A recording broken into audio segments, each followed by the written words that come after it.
Hello, everybody. Welcome back to another episode of The Guys Who Stare at Stats. Cade Kennedy with you here. And, folks, we've made it to the middle of October. That weather's starting to get a little cooler. But as that weather cools down, the games are going to keep heating up, especially as we enter Week 7 of college football. Before we get into it, as you can see, some of the slated games for Saturday. As always, feel free to like the video, subscribe to the channel, leave a comment down below. Tell me what you think about some of these games going on this week, because we have to start with the number one team, the Georgia Bulldogs, taking on Vandy. Georgia 32.5-point favorites as they make the trip over to Nashville. And for Georgia, they kind of proved everybody they're still Georgia last week. They beat down Kentucky exactly like you'd expect a number one team to do. And I think Georgia's going to continue this. They have the momentum back.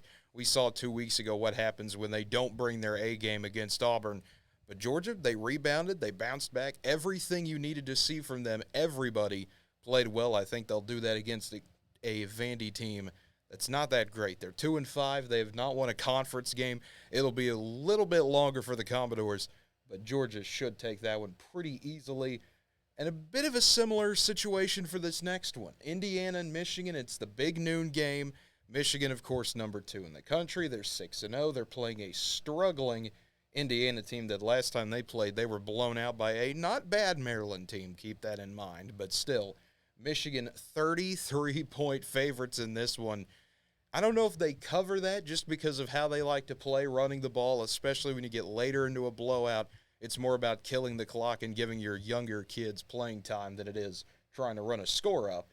I think that might be what keeps Michigan from covering this, but Michigan should win big over Indiana. The next one, a bit of a weird one. It's a Peacock exclusive, so if you don't have Peacock, this is going to be one of those weirder ones, because this feels like this should be a TV game.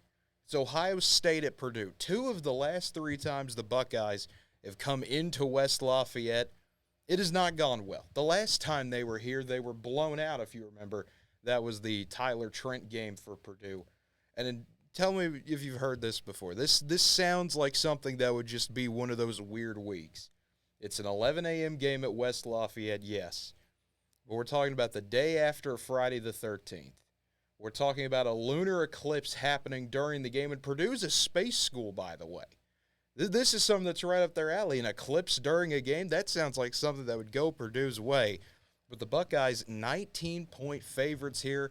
This is an Ohio State team that they have the defense. They've shown that time and time again already this year. It's just, can Kyle McCord play a complete game? And I think even if he doesn't play a complete game, you have the weapons around you, obviously, to make those big-time plays. Purdue, this isn't the same Purdue they have been.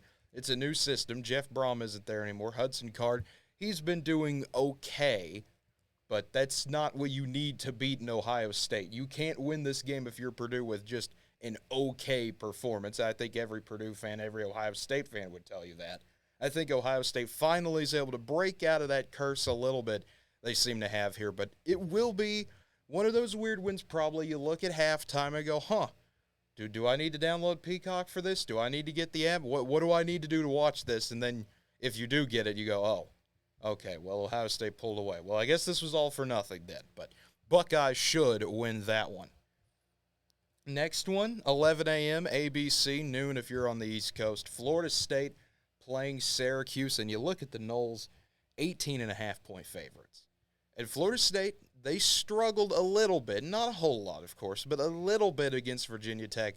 Noles got up big, sort of let it get close, and then just absolutely shut the door again on Virginia Tech. And Syracuse, you look at what they did last week.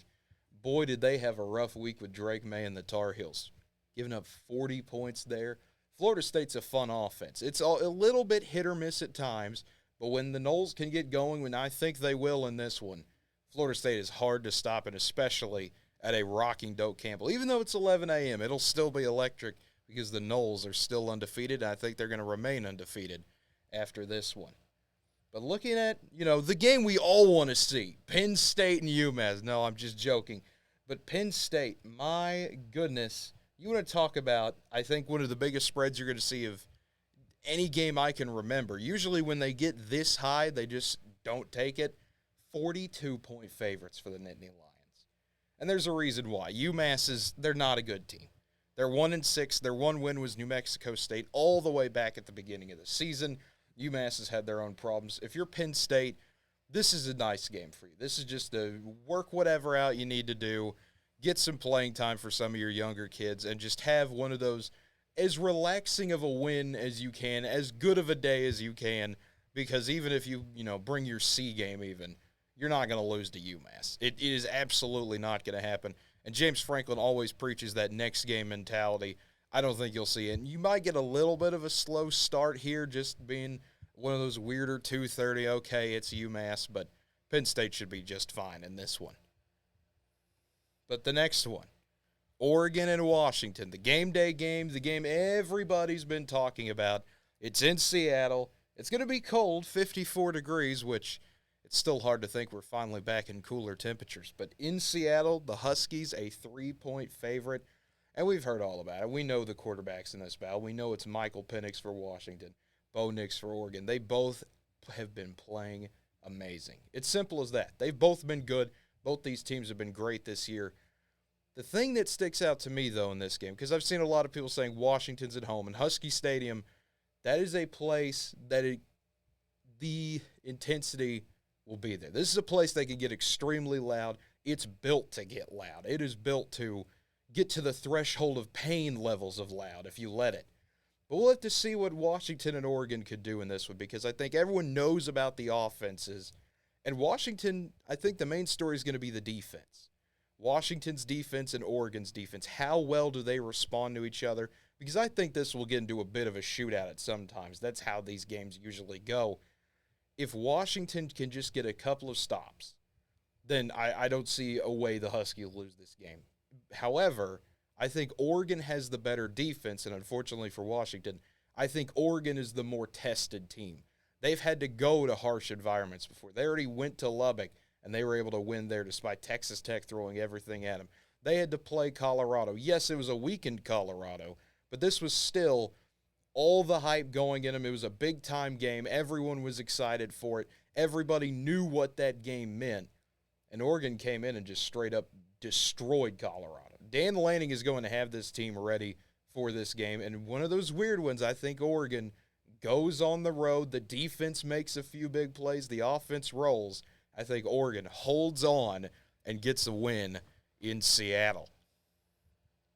And the next game to talk about, USC and Notre Dame, another great rivalry game. Caleb Williams and that high-flying USC offense come in to play Notre Dame, and this is a Notre Dame team that they looked all sorts of ugly last week against Louisville. This was a Notre Dame team that could not run the ball, could not really do anything.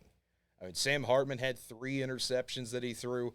This Louisville game it felt like a breaking point for Notre Dame. You saw what had happened against Ohio State. Then you see them not really rebound, but do enough to beat Duke. Then you go get smashed again. How do you bounce back and come home knowing you're playing a big game against one of the best offenses in America, but a defense that is not very good? It's Notre Dame, an offense that has been leaky at times this year, both offensively and defensively. There are times where Notre Dame you can look at and see trying to figure out what's going to work, what isn't. Why are you continuing to run the ball up the middle when you're only getting a yard? That was the big question last week. This week it'll be a bit easier. USC's not going to stuff Notre Dame. They can get to quarterbacks. That is their specialty, is their speed. If they can get to you, they can sack you. But Notre Dame, I think they're a little bit better than that. This is going to be a shootout, but this is one of those Lincoln Riley lives for shootouts. These offenses always seem to step up no matter when it comes to a big-time shootout. And I think that's why USC gets the win. Notre Dame's defense hasn't looked that impressive. We know USC's defense is not that impressive. So I think USC, though, if they can get going, and we know Caleb Williams can. This was a USC team that played a solid Arizona team, had 0 yards of offense in the first quarter, and still found a way to win. Yes, in triple overtime, but I think USC can get the job done there. But how about an SEC battle, switching things up? We've talked about some Pac-12 teams. We've talked about some independents with Notre Dame. We've talked about all sorts of stuff. Going back to the SEC, it's Arkansas and Alabama. Alabama, 19.5. That's how much they're favored by. And Arkansas, it's just been a rough year, whether it be the injuries to Rocket Sanders, whether it be KJ Jefferson, hit or miss at times. Alabama will be ready for this one. I don't know if they cover that 19.5, though. Alabama's kind of that same way. You saw the Texas A&M game, and if you did, if you're an Alabama fan, you know that could have went either way. Alabama was the better team, and I think proved that at the end, but it's the same thing we've been saying all year. Jalen Milroe, he's an athlete. He has the ability to make plays happen. We know the defense is there. We know the talent is there. It's just, can Alabama put it together for all 4 quarters? And at times, when they're rolling, they look amazing. You talked about, getting a safety, blocking a field goal, doing all these things defensively and even special teams-wise. Just making a few plays on offense can be enough for the Crimson Tide. And I think it will be enough, and that's why they'll get the win over Arkansas. But the next big one we got to talk about, another top 25 matchup coming after one of the biggest debacles. If you listen to our Sunday episode going through the top 25, you heard me talk about it with Miami. One of the dumbest decisions you could ever make, and I truly mean that. This is just ridiculous. North Carolina's a 3-point favorite in this game, and the Tar Heels are playing a Miami team that just absolutely is, I have a feeling, is going to be deflated. When you do something stupid like that and get beat by Georgia Tech, there are 2 ways you're going to bounce back from this. You're either going to implode on yourself, and then you just start to lose any form of confidence. If you're these kids, think about what these coaches did that literally took a game away from you that you played. Or on the other hand, they're going to rally around this. Say this was a turning point in the season. We learned from our mistakes. We fought harder. We came back. We bounced back. We conquered. We won. That's not going to happen here, unfortunately, for Miami. North Carolina is too good of a team to do that. Drake May leading a fantastic offense and a North Carolina defense that hasn't been terrible this year by any means. They've had their moments here and there, but North Carolina should have their way with Miami, I think, in this one. Could be a shootout at times if Miami could play well, but I think North Carolina gets the job done. And then when we talk about another game, we said it with Ohio State-Purdue. You want to talk about another game that feels like it could be an upset. Louisville is 7.5-point favorites. They go to Pittsburgh in what is technically Heinz Field, but they call it something different now. You can see it on the screen. But it's always going to be Heinz Field in your mind. Pitt's not good. Let's just be honest. Pitt is not good. They're 1-4. They have been horrible this year. But that's when Pitt always seems at their most dangerous. We know they get that one upset per year, it feels like, where they go out of their way just to ruin someone else's season. This feels like it could be that game. When you're playing against the Louisville team that they're coming off a huge win beating Notre Dame, this could be that moment where Pitt just out of nowhere finds that weird one. It's a 6:30 Eastern, 5:30 Central on CW, my goodness. No one is going to be paying attention to this game unless you're a fan of both teams. I think Louisville wins comfortably. I think the Cardinals get the job done and keep on moving. But Pitt can sneak up on you if you're not careful. This feels like it could be one of those games that is way closer than it should be. And we talked about 3 big games already. Let's add a 4th. Going back out west, UCLA and Oregon State in Corvallis, the primetime game on Fox. Beavers, 3.5-point favorites in this one. UCLA just came off a big game where they proved it with defense over Washington State, not offense. And for Oregon State, they did kind of the opposite, a 52-40 shootout win over Cal. Both these teams kind of playing flip-flop of each other. A Chip Kelly team having to win on defense, an Oregon State team built on defense in a run game, scoring 52 but giving up 40. That just seems contradictory of each other, but that's what can happen in college football, folks. At any given moment, something weird can happen. This feels like one of those games. It's going to be 65. It's going to be rainy. It's going to be, I would think, more favoring towards Oregon State weather-wise. And I think the Beavers are able to kind of continue to play their type of football. It won't be as much of a shootout. I think it'll be more defensive. I think that ends up helping Oregon State, and the Beavers get the job done. But the next one, going to stay out west, this time a little bit earlier in the day. Cal playing Utah. The Utes 11-point favorites. Utah, though, I mean, you talk about a team that's just continuing to fight through injuries. They're playing a not-so-good Cal team. Not a horrible Cal team, of course. They're 3-3. But I think Utah should have their way in this one as they continue their quest to kind of be the West Coast Iowa, if you will, or at least the Western Iowa, where they're going to find a way to win with their defense. They're going to find a way to win, maybe need some big special teams plays, maybe a big return or a block punt or something like that. But I think Utah can get the job done and beat Cal, despite really not having to do a whole lot offensively. But the next one to move on to, kind of another underrated game in the ACC, North Carolina State playing Duke. Duke back trying to get another one going, had the big game against Notre Dame a few weeks ago. Duke 3-point favorites in this one, but we know what NC State can do. If you followed NC State long enough, or at least keep an eye on them, they're one of the most fun or aggravating teams to watch, depending on how you look at it. NC State getting into a shootout with Marshall last week. You look down here at the last five for NC State, it kind of tells the story.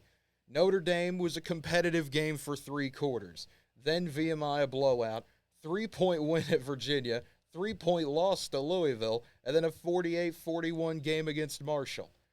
NC State doesn't make any sense. I don't think they ever have made any sense. It would not shock me if they came in here and beat a Duke team that's still trying to get over that Notre Dame game. However, I think Duke is good enough both mentally and physically that they can come in here, start to control the line of scrimmage a bit, and get the big win. Whatever Duke needs to do in this game, I know they're going to have to fight some adversity of their own, but I think they can get the job done getting a Saturday night game at Wallace Wade.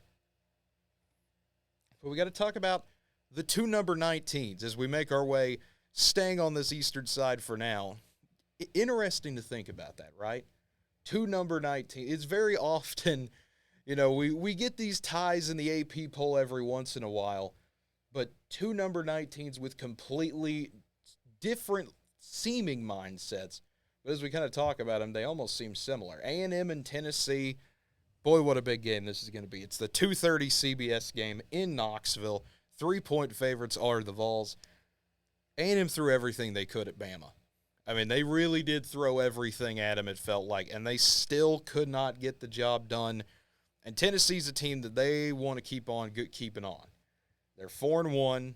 They want to stay in that SEC East race as long as they can, and to do that, you just have to keep moving forward. This is going to be a tight game. It's going to be a fun one. It's going to be loud and nailing. When is it not loud there, especially when you have people like Gary Danielson saying it's just another SEC venue? It's not. It is one of the most difficult places to come play. When you get over 100,000 people screaming for the Vols, that is not a fun place to play. When Rocky Top gets blaring, it is insanely difficult to win there. And I don't think A&M can do it. I think A&M, they're a team that relies on their defense. If they can lock Tennessee down for just a little bit, force a few errors from Joe Milton here and there, you have a chance. But I think Tennessee, that crowd is going to kind of help carry them here, as everyone knows where you are. You're building up to the big one next week. We're almost to the 3rd Saturday in October. But you got to win on the 2nd Saturday first. I think Tennessee takes care of that. I don't think they're going to overlook A&M by any stretch of the imagination. We talked about 1 number 19. I said we'd get to the other one. Kind of a similar mentality, Washington State and Arizona. Wazoo, they love to put up points. They've got a great quarterback in Cameron Ward, but he didn't look so great last week. UCLA able to toss him around a little bit.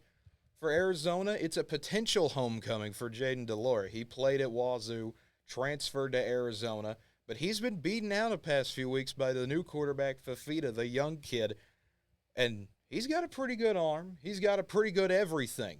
He's allowed Arizona to hang in games with Washington and USC, took USC to triple overtime. It's going to be a party at the Palouse for this one, of course, 6 o'clock Central, 7 o'clock Eastern, on everyone's favorite, the Pac-12 network, the network nobody can watch. But Wazoo, I expect them to come out, play a lot better.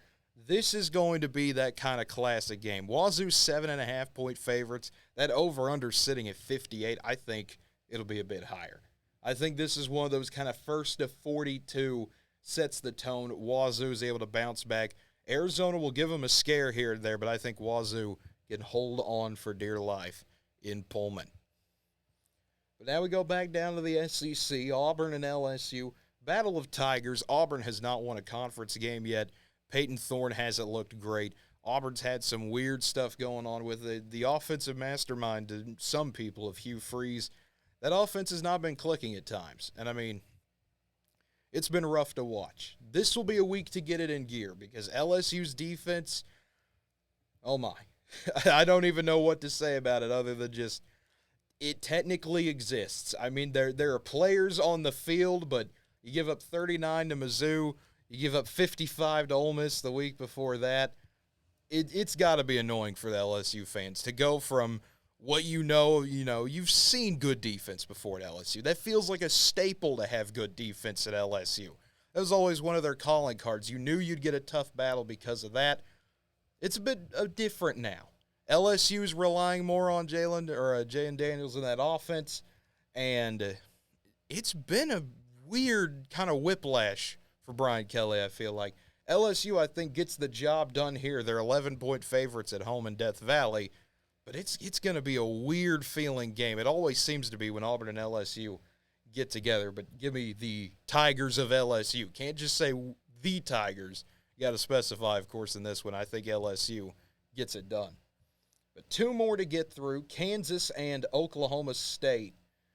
Boy, doesn't it seem weird still to see a ranked Kansas? It's a good thing. It's not bad by any means.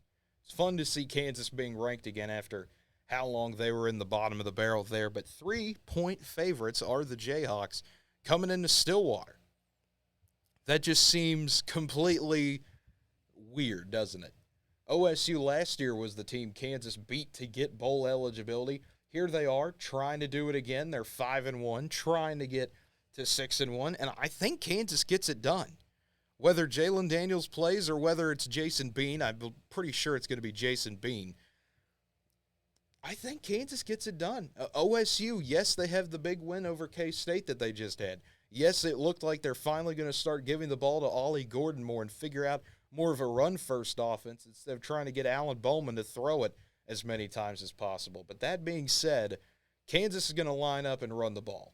And I don't think Oklahoma State has seen a team that is that dedicated to the run. Kansas State can be at times. They'll throw some QB powers and everything, but Kansas will spread it out.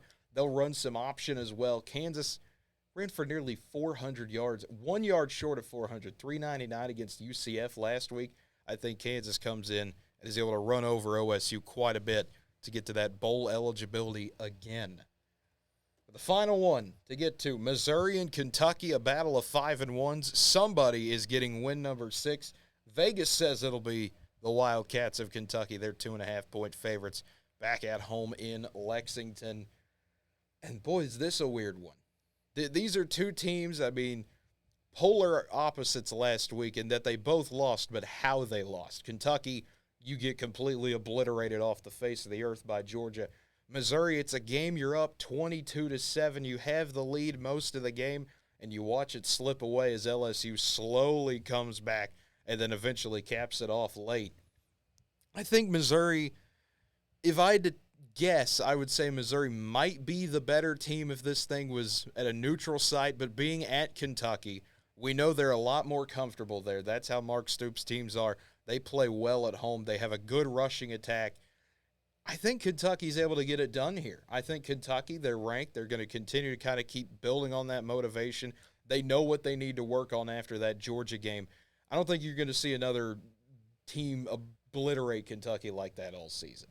That's one of those that happens once a year. You get that out of the way. I think Kentucky and Missouri, they're going to learn from their mistakes. This is going to be a hard-fought game. But being at home, I'm going to give the edge to Kentucky here. But that's one of those tight ones that, I mean, you'd love to see good games like this. This will be a night game on the SEC Network, 6:30 Central, 7:30 Eastern. But that will do it for this video, folks. I hope you enjoyed it. As always, looking back at the full schedule here, some other games we didn't really touch on, kind of some intriguing ones. If you love defense, that Iowa State-Cincinnati game is going to be the game for you. I mean, that's two good defensive teams going at it in the Big 12. We're going to have some other interesting ones. Florida, South Carolina, BYU, TCU, kind of some intriguing Kansas State, Texas Tech in there as well. Some of those games you don't think a whole lot about. Maybe you look at a UAB, UTSA to get some interesting mid-majors in there. UTSA, we know what they've done, and UAB, the story under Trent Dilfer as their head coach. An intriguing story nonetheless. Wyoming and Air Force, that's a true battle to watch. Yes, it's on CBS Sports. Yes, it's a night game there, and I know more people will be paying attention to USC Notre Dame, obviously, but that could be a fun one as well. So, folks, as always, thanks for watching. If you enjoyed this video, like I said earlier, feel free to like it, subscribe to the channel, leave a comment down below, and as always, have a good one, everybody.